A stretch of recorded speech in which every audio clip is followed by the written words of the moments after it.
Hi, everyone, and welcome to the One Podcast. I am so excited about my guest today. I love her business name, but first, I want her to tell a little bit about herself. So, this is Christy Yael. Yael, say it for me. Yeah, L, yeah, Yes, perfect. I love Yeah, it. It's so short and L. sweet. I have researched you and I see that we're aligned in many of our beliefs. So I want you to tell a little bit about your background and how you came into this beautiful business called The Sacred Life. Sacred life. Gorgeous. Jump in. Um, Tell us all about you for the listeners. okay, so currently my business, This Sacred Life, I'm a spiritual mentor. I'm an alignment guide, which means I use alignment tools. So I use human design and gene keys and astrology to help as tools to help people come into alignment in their life. I'm also a business strategist. And this all came to be because I've been an entrepreneur for a really, really long time. I started my first business 17 years ago Wow. and not in the online space. This was in a different industry. I started in theater and I built a theater company, and it Wow. came out of me ending my first marriage Uh-huh. and really choosing myself and really choosing the topic that you speak about a lot, the importance of, what does it mean to be the one and what does it mean to choose ourselves and to honor ourselves? And I've had this repeating theme throughout my entire life where I've really had to learn in challenging circumstances to choose myself, to choose my desires, to choose a larger expansion of my identity over and over and over again. So I had this beautiful opportunity 17 years ago because I wanted to be present for my daughter Oh, to start my own business, even though I had no idea what I was doing. No idea at all, at right. all. I just had like grit and a great imagination. I had a background in theater. I was an actress in theater, like stage theater, Oh, fun. How and fun is had, that? yeah, Mm-hmm. had no idea how to build a business, but I had this huge desire to be present for my child. And I Oh. knew that the only way to do that was to be my own boss. Mm-hmm. And I think I had a naive idea of how easy it would be. Bless my little heart. It was so hard. It was so Yes, hard. But when yes. I look back at like I built the most beautiful business, Mm-hmm. but it took 6 years Yeah. before I was able to reach a certain level of success. And I am in such admiration of the me back then and my tenacity and my grit and my willingness to fall down and make a fool of myself and not have any money and like through what is the expression, like spit and polish and band-aids and popsicle sticks, figure out how to rise over and over again. And Right. the idea of not continuing, of not being all in, literally never occurred to me. Oh, It's I love like that. I just had this knowing that I could figure it out if I kept in it, if I didn't allow myself an exit strategy. And so it did. It took me 6 years. And then we became one of the fastest growing theater companies in the area. And I began winning all of these awards. And I started doing tremendous work in the community and creating art with refugee students and it expanded and expanded. It was so beautiful. It was literally everything I desired it to be. Mm-hmm.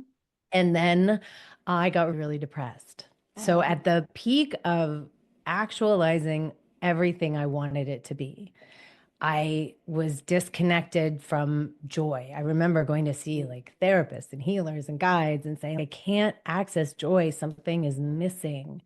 I don't know where I've lost myself along the way. And it ended up, it was a long sort of evolution of really looking at all of the ways I had taken on conditioning around what success looked like and mm. what parts of my identity I had outsourced to external approval and Yes. conditioning and sort of lost my connection with who am I, who am I really, what is my identity, and who do I really desire to be, and what parts of this are for me versus my mother or my Mm. going back to my core childhood. Who am I trying to please here? What's really driving me? Once I reached a point of freedom where there's enough Yes. financial freedom to start having choice, I was able to create enough space in my nervous system to start asking myself, okay, who is this really for? What am I really doing? Is this really in alignment for me? Okay, there's a couple things that I think are so important for the listeners or the viewers. So you had this vision and you jump into it and you commit for 6 years before it really comes to the vision of what you're wanting it to be. Yeah. And you were saying there was no backing out, there was no exit strategy for me, and there was just no way you weren't going to go all in. Yeah. What do you think inside you allowed that? Or was there like a thought that continued? Was it I have to provide for my daughter? And the reason I ask is because I think so many people that will hear this that haven't made that leap are afraid of making the leap because it could take 6 years or it could take 1 year. And there's so many that have started and then you Mhm. get 6 months, 9 months, a year, 2 years in, and you're like, oh my gosh, forget this. What was it in you that kept you going? Yeah, it was hard. It was so hard. Like looking back, I'm like, I'm astonished, Yeah, honestly, that I stuck with it the way that I did. And I worked incredibly hard. I had this knowing that I was creating something that was more important than me. that, there you go. And That so, is it. yeah, it was that. And I knew that there was like a larger impact. It wasn't about me, it was about the people I was there to serve. It was about the community. It was about the ways that I had a very specific mission in how I desired to serve people and communicate with people through art. So at that Mm, time, that was the passion. The passion and the mission was so much bigger than me. And so it met my need, hmm. which was I got to spend time with my daughter. So I had freedom. I Yes. had no money, I had very little money, but I had freedom. Like I was able to put Yes. food on the table, I was able to pay the basic bills, and I had the freedom I desired to parent my daughter. Right. And there was a bigger mission that was so much bigger than me. And I started to see the impact of that by like year three. But still, can Yes. you imagine? I don't know if I could do it now. Yeah. I'm 50. I'm like, I don't know if I could go 3 years without seeing them. Like, I was like, wow, We're good for brave. me. Yeah.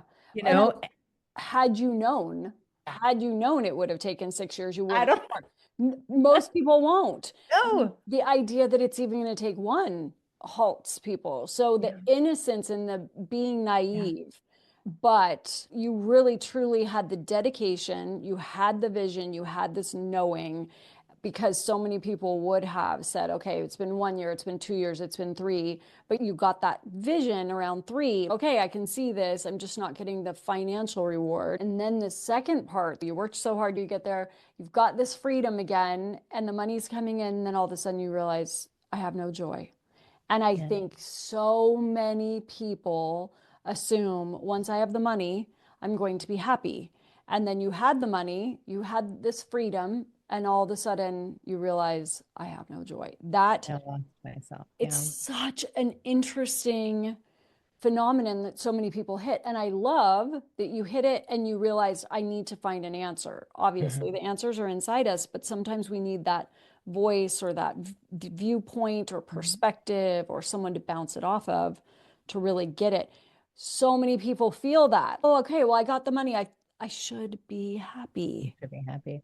Well, I actually, let me go back for one Yeah. second and then I want to Hmm. speak to that because the one other thing I did do is I fall in love with entrepreneurship. And that kept me going because Yeah. every time I hit some sort of like brick wall in my business in those first 6 years, Hmm. the next move was always, how can I be of service? How can I be of greater service? How can I serve? When the money stops coming in, when it's not working, that's what I would go to. And then I just build a new thing. So I built Ooh. like a huge education department around year three, I think it was, because the money wasn't coming in other ways. So how do I serve my community? How do I help more people? Well, let me serve the children. And then that became its own entity that became really successful. So I just kept moving back to, oh, as an entrepreneur, I have complete creative control over what I'm manifesting, right? Over what I'm bringing into the world. I'm the creator. And if I go to service, if I go to value every single time, I get met with some sort of momentum. Ooh, this is so brilliant. Yeah. I want people to go back and listen to that again because I'm the entrepreneur. I have complete control over the creative portion of this. I get Yeah. to decide. Yeah. So if instead of saying it's not all working or I'm not getting there, you can actually take that moment and say, okay, I'm the entrepreneur. I'm the creative one. I'm the genius in this. What could I tweak to make this part? And I love that it's always going back to service Yeah. because anyone who's involved with energy, if you serve, the money comes. So, it's about your impact. When you impact, you will be rewarded. I know when I've done my businesses, you get to these places where you're just like, is it worth it? Oh my God, so much work. It's so much work. It's so much work. And yet you either have to love it, you have to find some sort of fulfillment, or you have to know it's connected to a purpose while you're waiting for that money to come in to sustain you or to build the vision of what you're looking for. Oh, I love that. And then you're Yeah. finally getting Yeah. there and Yeah. you're like, okay, I'm there. I've built all of this. It's Mhm. great. And then you're like, I'm It's missing not joy. working. Yeah. And That's so so, fascinating. Yeah. yeah. And so what I realized was that there was a part of my identity that I had shoved deep down in the back of the closet in well into my 40s that I wasn't looking at, that I Mhm. didn't really want to reconcile myself with. And this part of my identity wasn't incorporated in my life. And I had a lot of shame around it. Oh, It's the spiritual part of myself. So I was born very woo, very spiritually awake, very weird little kid in a uh-huh. family of muggles who didn't know what to do with me. And I learned really early on there's something wrong with Yeah. what I'm experiencing. There's something wrong with my sensitivity. I need to keep it to myself. Yeah. And I had this beautiful experience partway into my business where I realized I could really activate and utilize my spiritual gifts in the work that I was doing. And Mhm. it is part of why I became so successful. It wasn't just all hard work and, Yes. it A was 100%. partially because I have these amazing spiritual gifts that I started using them, but I was using them with shame, like behind the scenes, quietly, like I hope no one ever figures out what I'm doing, like my little witchy magic in the Please nobody see background. this. Uh-huh. I might be Because, gifted, but no one needs to know. yeah, Mhm. because I'm a channel. I work in the Akashic records. I'm very psychic. I'm a medium. I have these like very witchy woo. Love it. Right, right. Hmm. And a lot of shame around them. And so I realized, although I was aware and integrated enough with these gifts that I was using them all of the time. I was Yeah. literally using them to make business decisions, Brilliant. but deeply shameful. I hope no one ever finds out. I feel like an imposter. I feel like from the outside, people see someone successful, but from the inside, what if they think I'm cheating? I don't know what I was thinking. I mean, it's so It's silly, hard. right? Like, Yeah. but You it was hadn't because embodied it. Yeah. I hadn't embodied it, and I Hmm. and I thought there was something wrong with me Right. inherently. And so because of that, I didn't desire to continue to show up in that business in the Mhm. way that I was because it started to feel like just a role I was playing. And I left this whole other part of me Right. sort of shoved in the spiritual closet. And Yes. I wasn't integrated.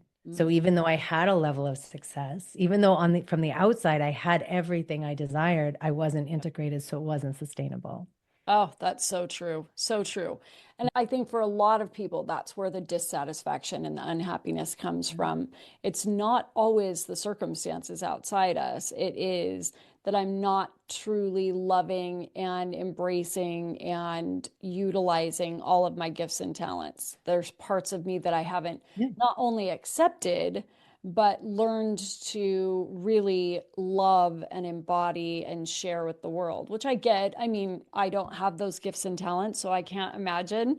I do channel some things, but I can Mhm. see where, okay, I've played this role really well, and I haven't ever let this be showcased. So, Mhm. but you can only go so long without your soul being like, hello, hello, I'm Yeah. talking to you. And then your body's like, I'm not happy. Do you see there's something wrong here? Listen to me. Yes. So And what, I, yeah, so talk yeah, about go that ahead. transition. So then you started to say, okay, what, So it actually started showing up in my physical body as these things oh, do. hmm, So a yes. chronic inflammation, like literally like burning from the inside, holding all Oh, of this inside of me. I had chronic inflammation. I would oh get my covered in gosh. rashes. I had a lot of illness, like chronic pain that nobody could quite, you know, Diagnose and put their finger on. diagnose or figure out. And I was having GI issues, and it was the stress. It was a form of, Yeah. dis-ease inside of the Mm-hmm. body, literally. Mm-hmm. And so I sort of took it on the way I had taken everything on up until this point in my life, which was like, okay, I'm going to figure it out. I'm going Yeah. to full on, like, going to deep dive into this. And I'd been in therapy my whole life, but I was doing deeper therapeutic work and EMDR work. And then I started working with a shaman at the same time. And I'm meeting with every healer I can get my hands Yeah. on. And I had this really beautiful experience. And it's a big part of how I ended up doing the work I'm doing now in finding coming back to astrology, which had Okay. been a part of my life since I was a teenager, but really coming back to astrology first, and Mm-hmm. then finding human design, Mm. and really doing this deeper studying and looking at, like, what is this blueprint thing? What is Yeah. this thing? Yeah. What on earth are people talking about? What does this What is mean? this Mm-hmm. foreign language, Yeah. right? And really starting to look at it, and what it reflected back to me was so much validation. And Mm. for someone who I didn't recognize the level of conditioning I had been holding up to that point in my life Right. until I started looking at my astrology and my human design and then my gene keys, and Yes. really understanding the amount of conditioning that I was holding and where I had lost my connection to my authentic self. And what these tools do is they reflect back to us who we are authentically. They don't tell us anything we don't Yes. inherently know, but they reflect back to us our most inner self, our self with the Yes. capital S, our most authentic self, and show us where we've given away our power and where we've outsourced our identity and where we've taken on conditioning. Yes. So it began this process for me, this deconditioning process of looking at, how do I put these parts of self down and what's left when I do that? Ooh, And that's interesting. That's a really good question for people to consider. yeah, How do I put certain parts of myself down that I recognize don't resonate with me? They're conditioning, their thoughts and beliefs that I had taken on, identities that I thought I was supposed to be. How do I take those and put those down? And then what's left when I do that? yeah. Okay, keep going. And then the beautiful thing that now this was deep work. This did not take me a Yeah. minute. This took No, me this years, takes actually. time. Yeah. Not like we It just took have me, this conversation tonight and journal it out and then you wake up tomorrow all good. Yeah. but it This isn't an did overnight. Yeah, keep going. it really, it took me, it was deep inner child work, like some of Yes. that, like some deep trauma work, some like radical acceptance and responsibility of myself, really looking at understanding myself in relationships, looking at my own nervous system responses when my nervous system gets activated and I go into fight, flight, freeze, or fawn. What's Yes. happening to me? Where are my attachment wounds? This is deep work I went into. Right. But what I returned to that blew my mind was me. And I wish I had a better word for it, but it became like, oh, I am me. Oh, I am so clear where the edges are between Mm. me and everything and everyone else now. Does that Oh, make I sense? love I that. can't think of a Yes. better way to say it, you know? Yes. You came back into the wholeness of you. I feel like when we're not seeing or knowing or haven't been taught about those, we see the parts, but we always feel like there's holes or gaps or that we're missing something. And instead, when you really came in and you see the wholeness and you feel the wholeness too, I think that's so, oh, beautiful, beautiful. And And I had this beautiful experience as part of all this. I had this big, like, Kundalini awakening experience, and the amount of energy that I was moving in my body through all of this deep work I was doing was quite wild. And I came to this space inside of myself where, this might sound silly, or I don't know, we're not, we but love silly and woo woo. Keep going. That's what where we're here for. I really was so awestruck Ooh, by the sacredness of what it is to be in the human experience. I love that. That was not woo-woo at all. Awestruck at the sacredness of what it is to be in the human experience. That I'm gonna write that down. That's freaking, ooh, I loved that. Keep going. It's in that awe. It's not just loving the, oh, I've returned to the authentic version of me.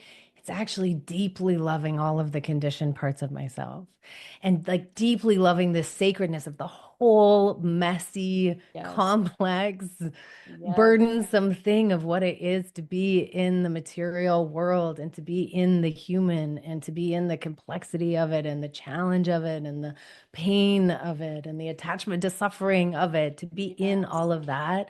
Mhm. And to just the deep gratitude I began to experience for what it is to be in this experience. Mm. And so the genesis of my business Yes. really to help people return to that moment. What if we all could return to the knowing, to the awe of the sacredness of this life? Yes. And part of my healing these disenfranchised parts of self was when I first started my business. I was doing a lot of Akashic records readings and a lot of mediumship, and it was very woo. Mm-hmm. And I was doing astrology and human design. And then as these things happen, the people that were coming to me more and more, they were spiritual entrepreneurs and they all could recognize Mm-hmm. in Mm-hmm. me. They're like, you have the answers that Yeah. I'm seeking. You have what I desire. You have it's like I was holding a version of their future self that Yes.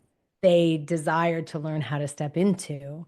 Yeah. And so that completely shifted my business. And now like 90% of my business is working with spiritual entrepreneurs and helping them step into the most aligned versions of themselves Mm. and create businesses that are in alignment with who they authentically are. And the magic thing that happens when we come into alignment is we move away from resistance and into flow.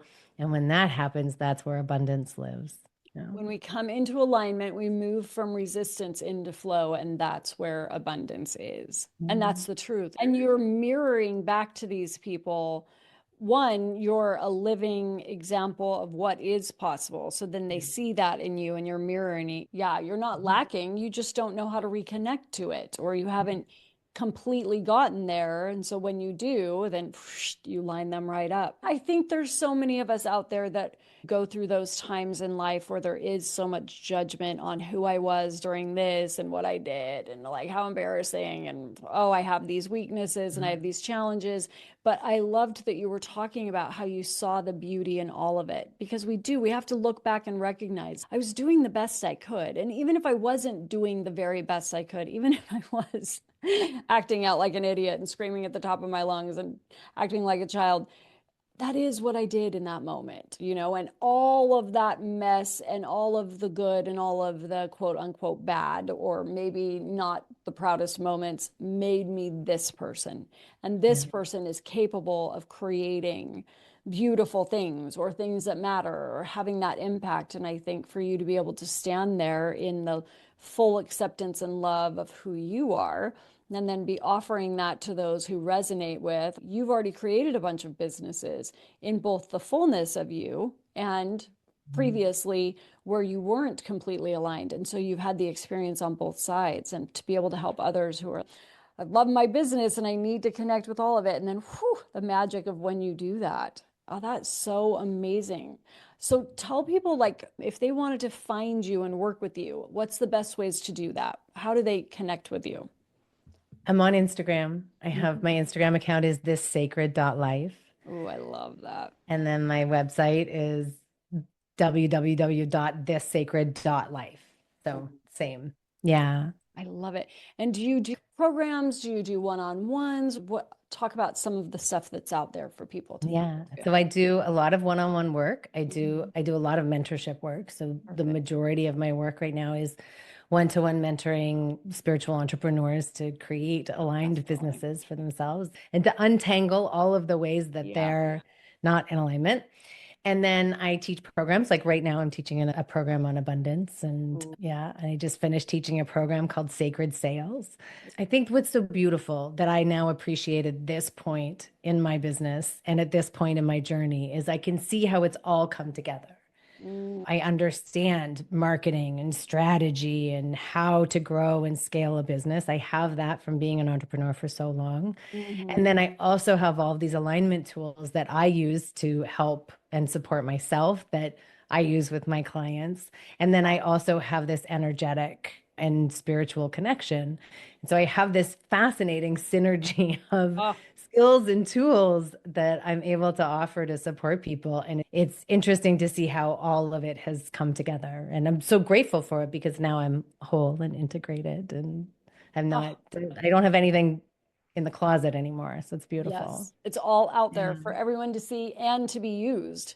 And as we are going through life, there are times where we feel like, oh, I am the one here. I'm rising into the best version of myself. And then, okay, I was the one at that period. And now I'm the one at this period. It's not like being the one is just one version of yourself. For some people, they know it young, they live it, they're Mhm. embodied, and they just Yeah. expand it their whole lifetimes. And then for others, I've definitely lived periods of being the one and then rising into more of myself. And I feel like being and becoming the one is a whole lifetime. For me, it will be all different versions of me rising into the best version of myself in this situation, in this business, in this thing that I created, and then another manifesting generator too for. So course I'm going to flop flop everywhere. I don't feel like I really found myself until 45. I envy Yeah. the people that have found themselves younger. But had I found myself younger, I would never be this woman too. So I can't go back and regret it. So I But think, I also, yeah, yeah. I think it is an evolution because I think that Mhm. the people that feel like they found themselves at 30 or 35, when they get to 45 and when they get to 50, they're going to meet a different version of themselves. Definitely. They'll meet a more evolved version of Yes. themselves. We move from season to season to season. We're not, I think it's one of the things I love about us. We're not static. We're No. constantly evolving and we're constantly growing. So And much wisdom too. I mean, Mhm. you think you get all the answers, and then a whole new thing comes along, and you're like, oh, there's even more of me. Oh, all new wisdom. And most of that comes in challenges because you don't really know if you've truly taken in everything you've been taught until you're put in a situation to really see. Yeah, But it's I so true. love that. I love So that. true. So true. And then the other thing that I do offer is I offer human design sessions. So that's for people who are entrepreneurs or not. Hmm. I like behind the scenes, this is not the front facing part of my business, but behind the scenes with my mentorship clients, I do a lot of human design Oh, for parenting and things like this because it's such an effective tool for people. So oh, absolutely. For think parents everyone and should use it for relationships. everything and relationships for Mhm. understanding your relationship. And then I also offer like single aligned strategy sessions as well because That's this I'm a 5/1 manifesting generator. So my zone of genius is using all of this esoteric wisdom and information and giving it to people in a way that's very practical and very tangible and very strategic so that people can utilize these things in the mundane in their daily life right away. That's my little zone of genius now. Oh, so good because it's applicable in every aspect of life. And when you can understand your own, then you can also start to really understand, oh, I behave this way. Oh, I respond this way. Oh, I feel this way.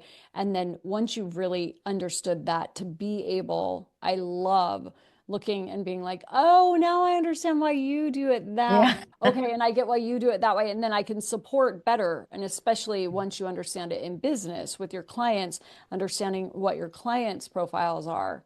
It's so So applicable to helpful. everything. I think Every, every coach, every mentor should at some point take a human design course or class to read a Mhm. book or something because Yes. it's such an efficient tool to understanding what's going on with your clients. You mentioned with parenting too. I don't have children, but I've watched the mentors that I've known that were into human design and the way that they raise their children differently based on Yeah. these human design profiles allows them from a young age to be really supported in oh, this is your type of personality. This is your learning style. This is the way I can support you best. This is why you behave that way, why you're so outgoing and why you're a little more private, why you want to be the life of the party, why you want to hide out in your room, why you need Yeah, all sorts of information and you just want to jump in. Yeah, I think it's a vital parenting tool. If I it had to give really, one, really, yes. yeah, it really is. I have two children, but one of my youngest has autism, and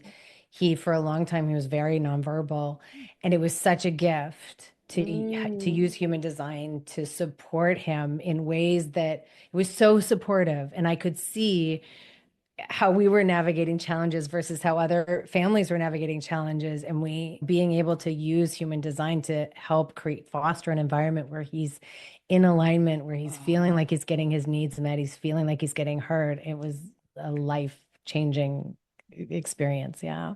I have friends with children with autism, and I had never even thought of that. So, for anyone out there who has children or knows people with children with autism, I would love for them to look for you and connect with, Yes.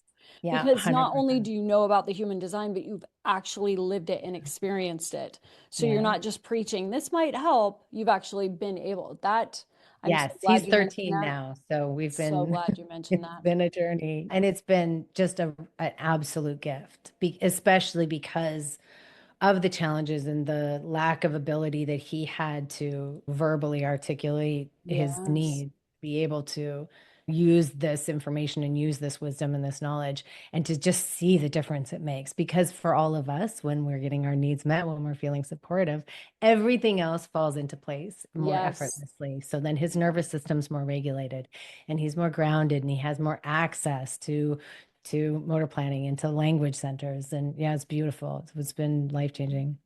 I feel like that is going to be one of the most important things of this podcast because I do know for parents, they're looking for ways to help. They're looking for methods to be able to support. And this is one of the least expensive and non-invasive and just Yes. Yeah. actual fact of how to support someone no matter what, whether or not you have autism, but to be able, especially when they're nonverbal and they can't express what they want and what they feel, this will give you some really solid information on how to navigate that, how to interact, how to support, how to really understand. If you're not highlighting that, I think that would be Mm. something really to put out there. In fact, I do feel that really strongly. I feel like that would be wildly helpful because so many people need it. And you know what? In all the times I've talked about human design, you're the first person. And I've known about human design for like 3.5 years. Oh, wow. Actually, I've Mm. probably had 5 or 6 people on here that work in human design and no one's brought it up.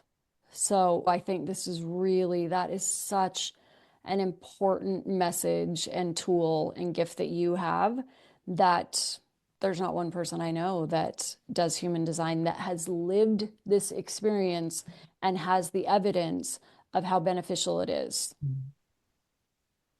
Well, That's thank part you. of that's part of your mission. I actually really feel that. That's beautiful. That's all. You can truly, you can impact the world with that. Mm. Wow. I Thank feel that. you. Yeah. Thank you. Yeah. Thank you. You could make a huge, huge difference in so many lives with that gift right there. Thank you. Well, I'm so glad we talked about it. That's beautiful. Yeah, I feel Thank that. you. I really feel that. Thank you. Well, that is interesting because, as I said, it's something I do. I think many of my clients, I do readings for them, for their families, for their parent. It's a parenting tool, really. So Yes. it's not a reading for their child. It's a reading No. for them to understand their child so that they Yes. can better support their child. But I only do it behind the scenes. So this is very good feedback for me to be receiving. Yeah. And I think that's what every parent hopes. They want to know, they want to do better, and they're looking for resources. And I know from my experience as a friend of parents that have this, that don't, when they can't find the resources and they don't know what to do or how to help, it's so frustrating. And it's twofold. Number one, because you're not serving your child the way you want to, but number two, there's this I'm failing as a parent. Mm. So to be given an additional tool to be able to have their own reading to understand themselves. Because I know when I figured out as I was a manifesting generator 2/4, I had never felt so understood in my life because I'd Yeah. always felt misunderstood. So when I actually heard, oh, this is what I am, I know it's so I'm not crazy. validating. I'm not crazy. Yeah. So Yeah. if they get their own readings and feel understood and get it, and then to be able to do a reading on their child, where I'm glad you brought that up too. It's not about their child. It is now I understand my child better, which will allow me in the understanding of who I am and the understanding of how their human design works. I can now parent in a way that will serve my child. Oh, Because I think that the biggest challenge for parents is really being able to see their child as the authentic version of mhm. them. Like Yep. the thing that people don't talk about enough in parenting is how we start with these cute little babies that we project on all these ideas Yes. about who we think they are and what they become. And like really starting to see the child as its own individual being with its Yep. own authentic needs and identity, very separate from us. It's challenging for most parents in the first few years. But Mhm. then for with children with special needs, it's a very specific and unique challenge. Yeah. You go through a stage where you try to fix your child. And I know that most people, most parents, when they go through those first couple of years of an autism diagnosis, that's one of the things that they start with is how do I fix my child? Right. And that's always the wrong question. And that's a process to come to is recognizing, oh, I can see my child as their own unique, authentic version of self. And Mhm. now how can I best support them to help Yes. them become the version of themselves that they love the most? And that's Yes. really what it's about. I love that. My brother and his girlfriend have twins, and I have been obsessed with them. It's been so fun to. I wish everyone could watch twins because maybe a little before 6 months, but at 6 months, you could start to see they're totally different personalities. I used to joke that one always looks like he's high. He just sits back, observes everything, never stressed out. He just looks like he's going to be high all the time. And the other one is going to be the athlete, just so absolutely determined and driven and strong. And I was like, how is this possible at so young? But I loved it because if you're just watching one, it is Mhm. kind of like, is this a reflection of me? Is this my parenting? But to watch them at the same time and already be so different. Oh my gosh, I love it. I love it so much. I'm so in love with them. But I think you're right. Anytime you notice, oh, okay, something is off, something is different than what I expect, we want to fix it. We take it personally. And I love that you mentioned it isn't about fixing, it's about understanding, supporting, and allowing into the best version. And every parent we Yeah. have to be reminded of that, you know? I'm raising a human. I'm in charge of making sure that they make it out alive. That's right. I'm I'm not necessarily supposed to tell them everything to do. I'm supposed to keep them safe, but really foster, that's the word I was looking for. Yes. Foster their uniqueness, foster them discovering themselves. And oh, these are such great tools to be able to do that. Yeah, I they have a really. feeling a lot of your work will help parents along with spiritual entrepreneurs. But Yeah. when it popped back in my head, how you were talking about in your theater business when you hit year 3 and you went back into service and you focused on the children. Hmm, Mhm. interesting. That popped in my head, and I was like, I wonder if there is going to be an element of this business that circles back and focuses an arm of the business that's about focusing on parenting the children. I don't know. I'm just I'm sure it will. seeds. I'm a Manny Yeah. Gen too, so I have the freedom to be Here's multi-passionate. 7 more arms of my business. Right? I know, but I'm sure it will. And I saw that in the theater business that we had a camp program and then a school tour. And then like we just kept building on children's programs at the same time that we were growing the professional arm of our business. But then even then return to, art with refugee students that had just Mhm. recently come to, I was in America at the time, I'm in Canada now, but recently come to America, and giving them a platform to talk about their lived experiences and express themselves through art. And there's a real love in my heart, obviously, for supporting children as their most authentic version of themselves. Yeah. Oh, I love this. Yeah. Oh, okay. I wanted to ask you, this is my favorite question to ask at the end. Sitting with who you are today and what you feel for the future, how would you end this sentence? I am the one who.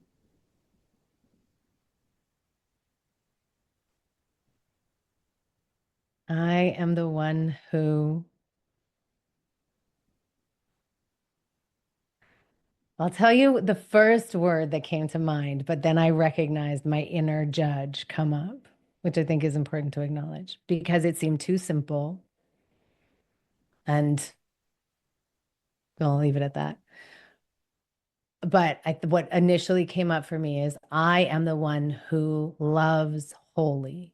Ooh, I love that. That's Because I think perfect. that's what I've come to over and over again in my evolution and growth and my expansion. And that every time I hit a wall, every time it gets hard, every time I start to contract, every time I get filled with fear, is I lead myself back to love. And how can I love more? How can I serve more? How can I show up more for the world? And that ultimately, I think, is the thing that has led me forward over and over and over again. And I don't see it changing. Oh, no, that's beautiful. And there's never a wrong answer. And I think it changes over time and it could be different tomorrow. But I think that is a perfect, and it's truth. If you always Mhm. go back to love, you'll always be led. If you go back to Always, that wholeness, always. who I am, Mm. love, what would love do? How can love serve? What does love feel like today? What would love do in this circumstance? Oh, so good. So good. I have thoroughly enjoyed this call Me today. too. Yes, I hope you guys go and look her up. Tell again what your Instagram and your website. Okay, my Instagram is this sacred, SACRED, sacred, this sacred.life. And my website is also this sacred.life. I love it. Thank you, everyone. We'll see you again soon.